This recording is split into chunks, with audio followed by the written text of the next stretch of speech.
We're going to be drawing this amazing giant Andean condor today. What an incredible bird. So get yourself some plain white paper.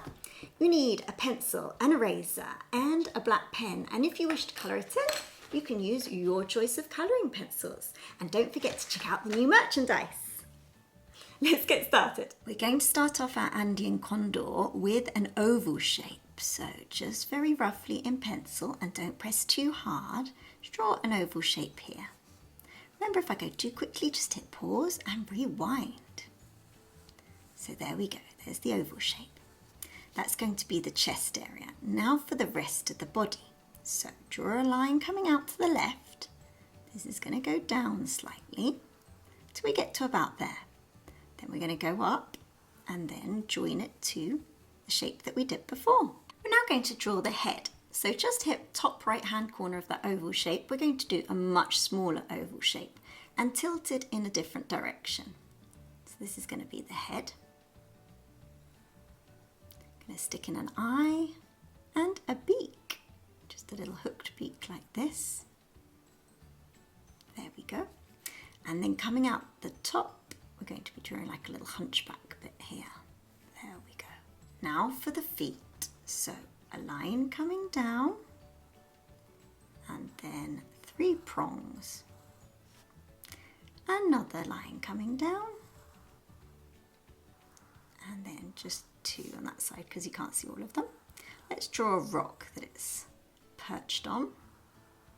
So you'll find these high up in the Andean mountains. The time I saw the Andean condor was in the Colca Canyon in Peru, which was just such an amazing experience. Definitely recommend it if you can get there.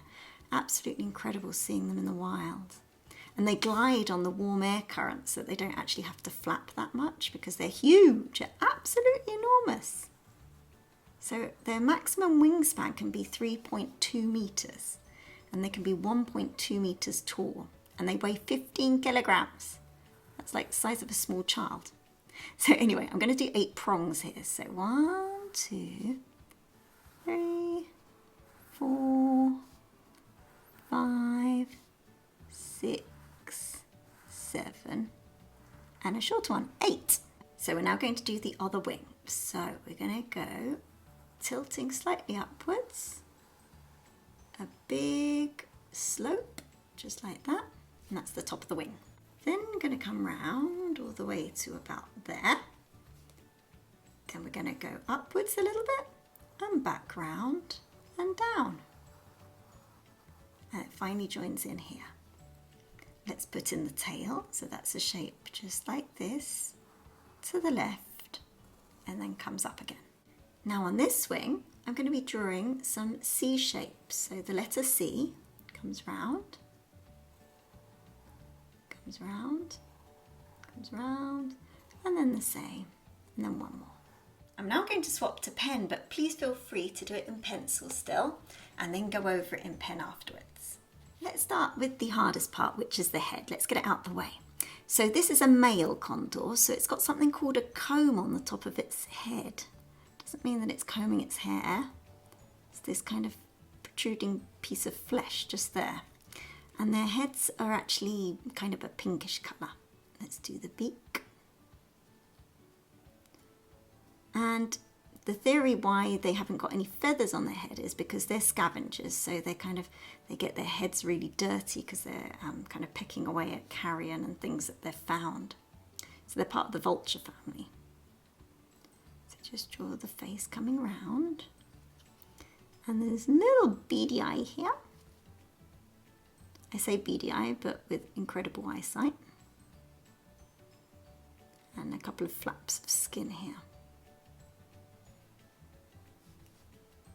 Yeah, so they fly around looking for dead sheep, llamas, anything that they can find, goats. Okay, now I'm doing, this is the white part, the white feathers. We're now going to do the chest area. So this is composed of lots of feathers. I'm just drawing some lines overlapping other lines. And then this is going to join the leg area, just the top of the leg. And then we come back round to about there. I'm then going to do the other top of the leg, like that. And then the actual leg area.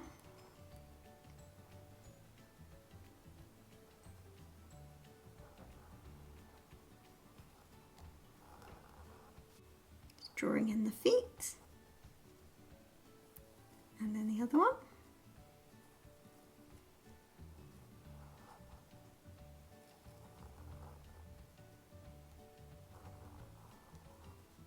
And then another little toe poking out here. And let's draw the rock that it's standing on.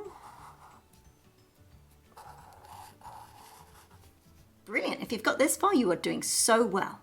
So let's carry on with the wings. So we're going to be drawing the first layer of wings. I'm just going to draw kind of a wiggly line. And then the layer underneath that we can just about see. So just some really simple shaped feathers. And then after that, I'm going to be drawing the kind of the veins of the feathers. So each one of these lines is going to be a feather.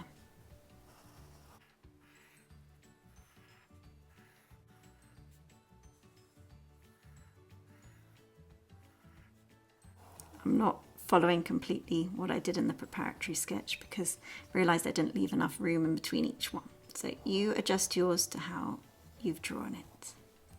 There needs to be a gap in between each one. And now I can finish off the feathers. As they come down. From the top of each prong, I just draw a curved line going inwards.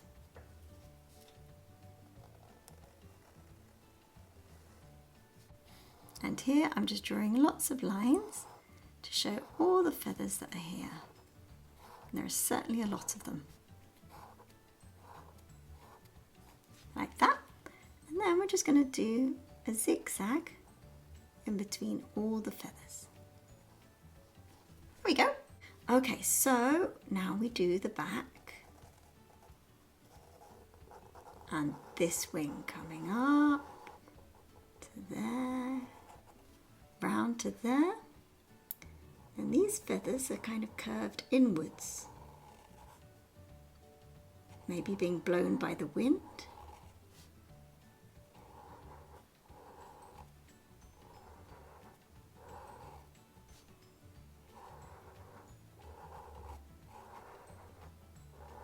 And then again we're going to do the different layers of feathers. So this top layer, I'm using these little dashes to show where this layer starts. You'll find all the muscle here. A little bit more there. Just kind of showing where the other layer of feathers is.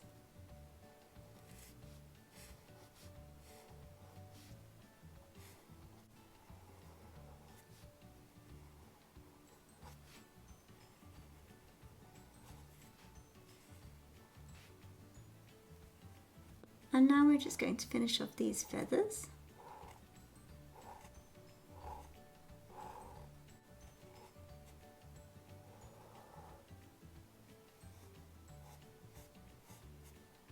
So that's all the last feather. I'm going to draw another one there. I'm going to draw another layer of feathers just here, coming downwards. And then we're going to be drawing the veins of all these feathers, so just as we did before. Lines coming all the way till they hit this tip of this preparatory line.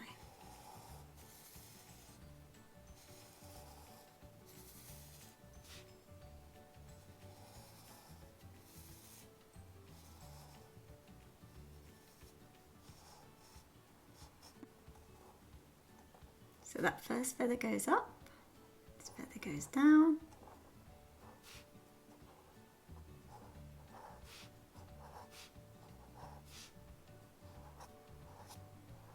Now for the tail.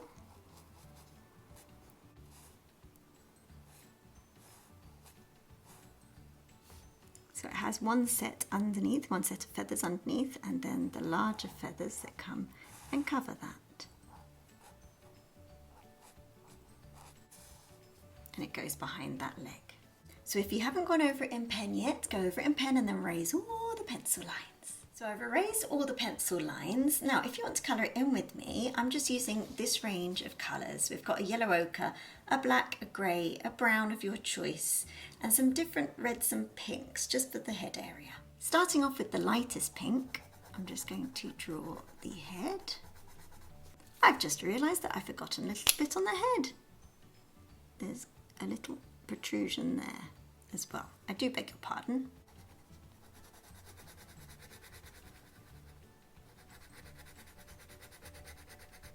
So colour it all in pink. Then the part near the eye is probably the reddest part.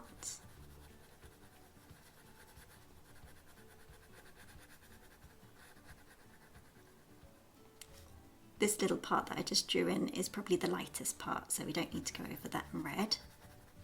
I'm using a very dark pink now, just so it's not kind of that vermilion red, bright red. Then I'm actually going to use a black underneath this bit on the underside of the beak.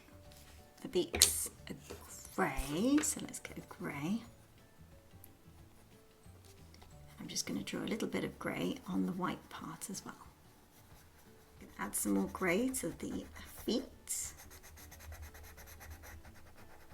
At this point you can colour in the rock in your yellow ochre and your brown.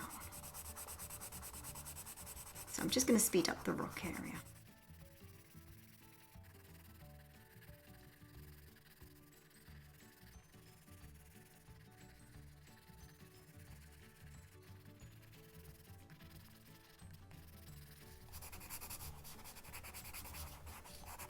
Okay, so back to the feet, just going back over with black instead of the grey. I'm going to use this very dark pink, just a tiny little bit.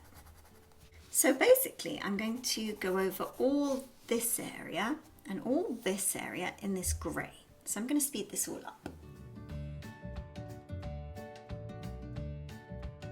So using this very dark pink, I'm not going to press very hard, but I'm just doing a really light layer of pink on these feathers here. Kind of joins up the whole drawing. So we've got pink, pink and pink. Again, just super lightly. We don't really want to see it. We just want kind of an undertone. Now going in with the black, we're going to be doing all this area. So I'm going to speed this up again.